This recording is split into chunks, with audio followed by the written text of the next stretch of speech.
সুপ্রভাত বন্ধুরা, আজকে সকালের বাজার হাট তো আপনাদের সঙ্গে শেয়ার করে নিচ্ছি। আগেই বলেছি আমি কুমড়ো ভীষণ পছন্দ করি এবং কুমড়োর মধ্যে ভিটামিন এ থাকে, সমস্ত হলুদ ফলে ভিটামিন এ থাকে।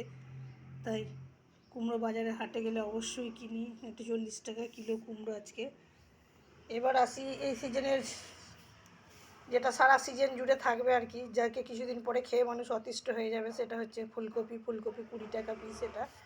আবার একটা ছুটু পড়া ছিল, ওটা একদম বাচ্চা কপি, এটা 10 টাকা দিয়ে নিলাম। এটা একবেলা হয়ে যাবে। শসা 30 টাকা কেজি। এই বেগুনটা 80 টাকা কেজি। আর আরেকটা বেগুন নিলাম কিছুক্ষণ পরে অন্য একটা স্টল থেকে। এই বেগুনটা কিন্তু 50 টাকা কেজি, কিন্তু এটা অনেক সুস্বাদু হবে। বেগুনটা একটু ছোটো হলেও খুব সুস্বাদু হয়। মোচা, এই মোচাটা 15 টাকা দাম। 20 টাকা বলেছিল, তারপর বললাম কম টম হবে না, বললো 20 টাকা। টমেটো 60, কাঁচা লঙ্কা 100, পেঁয়াজ 60।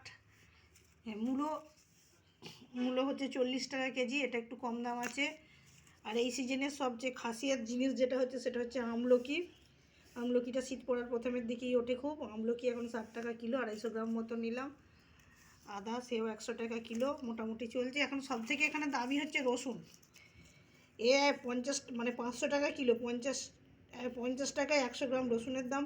মানে সব থেকে দামি, এক্সপেন্সিভ এটা হচ্ছে সবচেয়ে। মোটামুটি টমেটো দেখিয়েছি, টমেটো 60 টাকা কেজি হিসাবে। প্রতিটা জিনিসই মোটামুটি দ্রব্যমূল্য একটু নিম্নমুখী বলেই মনে হলো। তবে সবচেয়ে সস্তা হচ্ছে মূলো।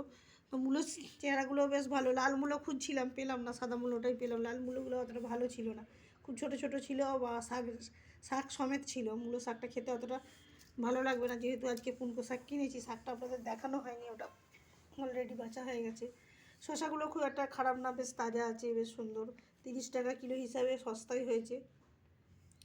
মানে প্রথমে তো আমি বেগুনের বাজারে ঢুকে অবাক হয়ে গেছি, 80 টাকা কিলো বেগুন। তাই একটাই মাত্র বেগুন নিলাম, 80 টাকা কিলো। এটা 150 গ্রাম ওজন হলো 12 টাকা দাম। তো সব থেকে আজকে মানে লাভবান হয়েছি এই ফুলকপিটা। এটা 10 টাকা পিস, 10 টাকায় 1 পিস ফুলকপি, কি একদম লাভবান যাকে বলে, লাভে লাভ হয়ে গেছে। একসঙ্গে আবার দুটো কপি আছে, দেখুন, একসঙ্গে দুটো কপি আছে। আসলে এগুলো ছোটো ছোটো দুটো কপি। দুটো কপি একসঙ্গে হয়ে যাওয়ার জন্য কপিটা ঠিকমতো বাড়েনি, বা কপিটা আর একটু বড়ো হতো হয়তো তুলে নিয়েছে, এরকম কিছু একটা ব্যাপার আছে। তাই এটা হয়েছে আর কি। যাই হোক, আজকের এগুলো বাজার দর, দেখা যাক কী রান্নাবান্না করা যায়। আর আমলকিটা আনলাম কেন, আমলকিটা খেতে ভীষণই সবাই পছন্দ করে। আর আমলকির একটা আচারও বানানো যায়। আচার ঠিক বলবো না, মোরব্বা টাইপের বানানো হয়। তো আর একটু বেশি আমলকি আনলেই ভালো হতো, কিন্তু একটু কমই হয়ে গেছে। 250 গ্রাম মতো এনেছি, 500 গ্রাম মতো নিয়ে এলে বেটার হতো আর কি। যাই হোক, আমলকির মোরব্বাটা যখন আপনাদের করবো, আপনাদেরকে দেখাবো। আমলকির মোরব্বাটা সারা বছরই রাখা যায়, সেটা যখন করব তখন দেখাবো। এই যে আমলকিগুলো। ঠিক আছে, সকলকে অশেষ অশেষ ধন্যবাদ ভিডিওটা দেখার জন্য। যারা ভিডিওটা দেখছেন তারা শেয়ার কমেন্ট করবেন, শেয়ার করে সবাইকে জানিয়ে দেবেন। আর আমার সঙ্গে থাকুন, আমাকে ফলো করুন, ফলো বাটন টিপে দিন। এইটুকুই বলার। নমস্কার।